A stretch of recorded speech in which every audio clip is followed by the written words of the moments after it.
breaking news update. A sorority on campus has been suspended for hazing. We'll bring you the details of the investigation. The visualization wall on campus is one of the premier research tools available. So what can the wall do and who is using it? One of Georgia State's assistant professors gets national attention. Find out why. Good evening, I'm Jayla Bell. And I'm Melanie Vasquez. A disciplinary hearing held on August 30th found the Lambda Nu chapter of Zeta Phi Beta Sorority Incorporated in violation of the university's Student Code of Conduct. Earlier this year, one of the sorority's interests came forward, reporting she had been subjected to a hazing process. A GSU police officer spoke with the victim, who claimed she had become afraid for her life. Sorority members were reported to have acted maliciously, abusing the young woman physically, mentally, and verbally. The anonymous party said she would not have pursued membership with the sorority had she known she was going to be hazed. Georgia State University sends a message that there will be no tolerance for hazing. The Student Judicial Board has suspended the sorority until May 16, 2014. GSU's Bradley Cook received a prestigious award from the National Science Foundation. Alicia Mackenzie talks to the recipient of the Early Career Development Award about his research. Dr. Bradley Cook of the Neuroscience Institute has been awarded a grant by the National Science Foundation to support his research on how the rising testosterone and estrogen levels affect puberty. I guess one of the questions that has motivated my research for a very long time is what mediates or what controls our attraction to the opposite or to the same sex? Why do we have this perceptual bias, or why do we see some people as attractive and others as not? And that's really what we're focusing on with this research, is how do young animals, as they go through puberty, undergo this sort of revolution in their perception. They previously been indifferent to the opposite sex, and now with the advent of gonadal steroid hormones, they begin to see the world in a new way. Throughout his research, Dr. Cook will study how hormones change behavior, motivation, and perception during puberty. And so this part of the brain, the amygdala, has been known for quite a while to be involved in the appraisal of biologically significant information. For a long time, it was supposed that it was just involved in fear, but increasing evidence, particularly from Georgia State University, has shown that it's involved in appetitive appraisal too, in identifying things and conspecifics in the world that are attractive. Through his grant, Dr. Cook will be awarded $650,000 over a period of 5 years. Reporting for GSTV News, I'm Alicia Mackenzie. The National Institutes of Health adds Georgia State University to its tobacco research portfolio. The American Heart Association and 12 other universities represent the now 14 tobacco centers of regulatory science. This commitment to research is accompanied by a $19 million grant awarded to Georgia State University. Michael P. Arison, Dean of the School of Public Health, said, "This type of collaboration is absolutely essential to winning the ongoing battle against tobacco." The grant commissioned by the NIH and the U.S. Food and Drug Administration is the largest in Georgia State history. The visualization wall on campus is one of the premier research tools available. So what can the wall do and who is using it? Reporter Alex Ositis shows us more. The visualization wall at the Petite Science Center has been used to attract donors to the university, entertain visiting politicians, and has been used by departments on campus for research. Visualization wall is composed of 48 screens. They're all 30 inches each, and the resolution of all 48 screens is about 196, almost 200 million pixels. Samir Sarayalich is a graduate student in geosciences as well as an assistant at the visualization wall. The way that we have visualization wall controlled is by 4 servers. Each server controls 12 monitors. So each of those servers is composed of a quad-core processor with 12 gigabytes of RAM, along with 6 GPUs, graphic processing units, each of them controlling 2 monitors at a time. Because it's a high-resolution wall, it allows us to conduct multiple types of projects, whether they're micro research or whether they are macro research. Micro typically is more in the biology and the chemistry side, and it's going to typically work with a lot of images that have been taken by microscopes. And then on a macro scale, typically it involves Google Earth, in which The library might be actually digitizing some of their maps, and they're actually visualizing them and they're overlaying them on Google Earth. And here at the visualization wall, they were able to basically scale it up to 12 monitors and look at it from a different perspective, in a sense, where you actually have a much greater point of reference, and you can't lose it as you would on a smaller screen. Adila Hussein of Information Services and Technology has managed the visualization wall since October 2012 and has seen the wall used for retaining at-risk students as well as land mapping projects. We have $120,000 for all maintenance and majority office for private laborers. Various departments on campus uses the visual on a regular basis. We have College of Business, we have geosciences, sociology, as well as non-academic units such as athletic departments, and currently we are working with Office of the African American Student Service. I think a lot of departments see this as a tool to promote how great of an university this has turned into. Reporting from the Petite Science Center, Alex Ositis, GSTV News. Georgia State premieres its workshop for the Junior Achievement Program in Finance Park. The goal of the program is to educate middle grade students about practical financial management. Students will learn how to draw a budget developed from a given real-life income and family scenario. The program is being adopted as mandatory curriculum for Atlanta public school districts, including DeKalb, Fulton, and Marietta City. Panther Dining's mission statement is to offer peace of mind. But how do students really feel about the meals being served?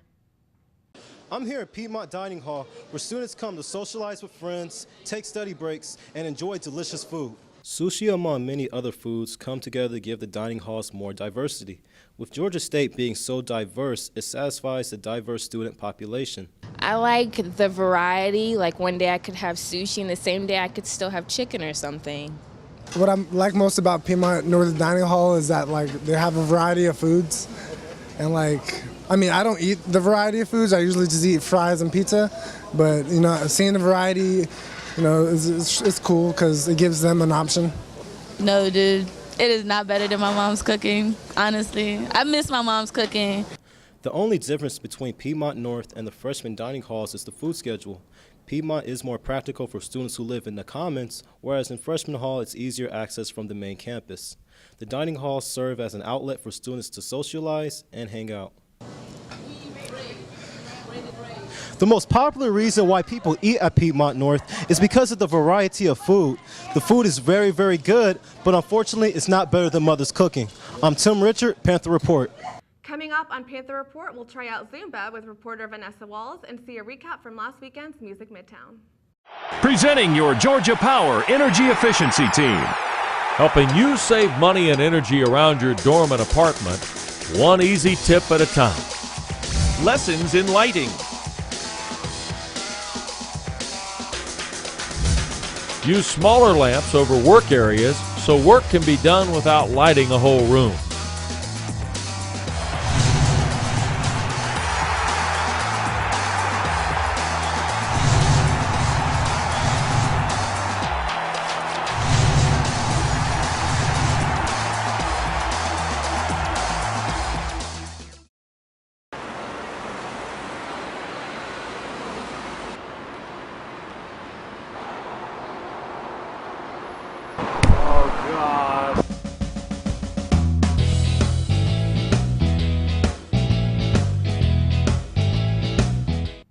Zumba classes are in demand at the Recreational Center. Find out what it's about from reporter Vanessa Walls. Here at GSU, more students have turned to Zumba to meet their fitness goals for this semester. Let's see what Latin moves they have in store. Attendance in Zumba classes have grown here at Georgia State over the past few years. Instructor Courtney Brenneman thinks it offers workout routines that students may not be able to find in other fitness classes that are offered. I know a lot of them are more weight-based, so they use different equipment and weightlifting and stuff like that to kind of get your heart rate up. And we just do dance for an hour. It's really just about moving and keep moving and shaking it. Even though this 1 hour class is meant to give you a full body workout, most students may find this to be enjoyable. Some people don't like to work out that much, or if they think about it, it's more of like, oh, I have to do this because I, want to be in shape and stuff. But it's really just about having fun, and it kind of distracts from that you're actually working out and it's just a dance class.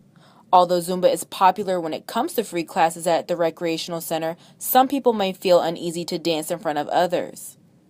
Really, once you're doing it, everybody is worried about what they look like, that nobody is looking at everybody else. They're just like, oh my gosh, everybody's staring at me. And they're really not. It's once you start doing it and you start having fun, then nobody really cares. Everything goes out and you're just doing your thing. You can join any Zumba class in room 260 of the Student Rec Center. For more information on class days and times, visit recreation.gsu.edu. For GSTV News, I'm Vanessa Walls. Recent construction contributes to the growth and expansion Georgia State is experiencing in its centennial year. Major projects include construction of the Humanities Law Building, the Science Park Phase 2 building, and the Indian Creek Lodge. Renovations to 100 Auburn Avenue, One Park Place, and Langdale Hall are also underway. Energy improvements to the HVAC units are being made in the Library and Classroom South building. Budgets for construction and renovations began at $50,000 and increased to $82 million. Big bands, big storms, and long lines. An estimated 100,000 spectators ascended on Piedmont Park for Atlanta's premier music festival.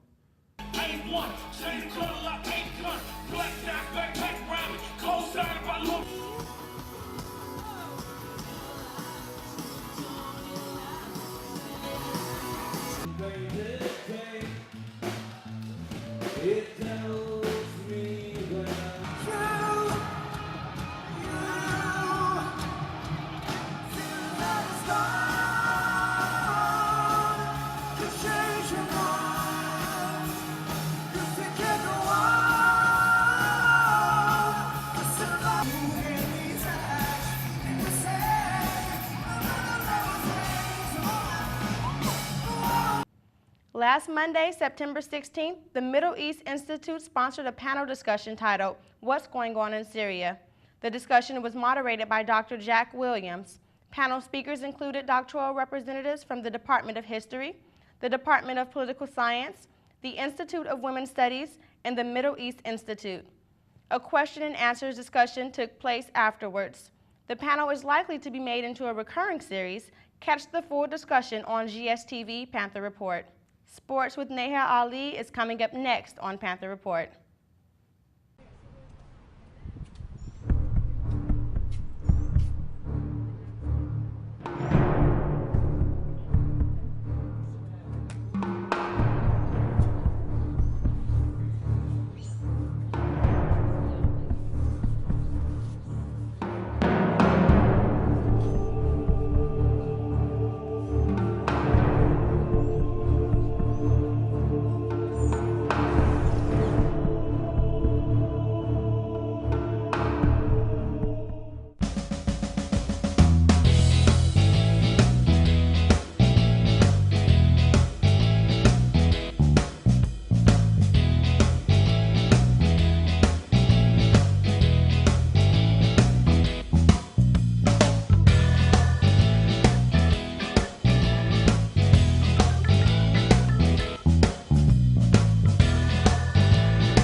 Women's cross country finished 11 out of 23 at the Furman Classic 6K. The race was the longest they have run this season. So far, they are one of two GSU teams to hold a Sun Belt championship title. Men's soccer beat Seattle last Friday 2-1 following a 5-game losing streak. This was the Panthers' first win of the season. The men's team earned a 1-1 draw late Sunday against the undefeated Washington Huskies, who are ranked 6th in the nation. Amiri Abraham scored his first career goal in Sunday's game. The Lady Panthers came through strong against Jacksonville State with 2 second-half goals. This victory marked the end of their non-conference games. Catch a full weekend of men's and women's soccer this weekend. GSU football fell 0-4 last Saturday after going into overtime against undefeated Jacksonville State. The Panthers' missed field goal in the opening possession of overtime allowed the Gamecocks to come back and take the lead, 32-26. Reporter Lauren Brierly has more on the story. The Panthers were down 23-9 in the fourth quarter when C.J. Scott blocked a punt, which led to a touchdown. This play was a major turning point in the game. The Panthers would then force a fumble during the Gamecocks' kick return. the Panthers would score again, tying the game at 23 apiece. The Panthers ultimately fell short in overtime with a final score of 32-26. There's a lot of really good things today, you know. You could walk out of here, you know, and say, oh, well, Georgia State, we lost again. Or you could look at it and say, man, that rock's getting ready to break, you know. And that's the way we choose to look at it. I'm Lauren Byerly, reporting for GSTV Sports. The Panthers' next game is October 5th on the road against Alabama. Women's cross-country runner Hannah Stefanoff placed 12 out of 94 at the Furman Classic 6K. In this edition of Athlete of the Week, we sat down with Hannah to learn her secret to being one of cross-country's most valuable members. I tried a lot of sports when I was younger, and I wasn't very good at any of them. And I was pretty fast when I ran in gym class against like all the boys and stuff. So I decided to try cross country, and then I was pretty good at it. Coach England recruited me because he's from Ohio too, and I kind of just wanted to try something new, so I decided to move here. Well, usually we have practice at like 8 o'clock, and then we'll have either weights or pool running after that, and then eat and stuff, and then class usually, I have it usually from like 3 to anywhere from like 8:30, and then after that is just studying as much as I can and try to get a good 7 to 8 hours of sleep. When I first started, it was really hard because in high school it's so much easier, you have so much free time, but I mean, it pays off. You're basically tired every day, but it's worth it when you get to race and do well. I really like my team and the people that I'm around, so it makes it worth it when you get to wake up and you're surrounded by people you enjoy being around, so I like it. My favorite race probably would be conference last year, just because we won and we all had really good races. So yeah, that's definitely my favorite. The Atlanta Braves clinched the National League East title and a 5-2 win against the Chicago Cubs last Sunday. Braves fans are invited to Choptober as they close off regular season games Sunday, September 29th against the Phillies. Use hashtag #FearTheChop to support the Braves in their postseason play. Tune in next week for another installment of Athlete of the Week and other stories from around Georgia State sports. This has been your GSTV Sports Update. I'm Neha Ali. Thank you for watching this edition of Panther Report. Please visit us online for stories not featured in tonight's broadcast. Follow us on Twitter at Panther_Report and like Panther Report on Facebook. I'm Melanie Vasquez. And I'm Jayla Bell. Have a good evening.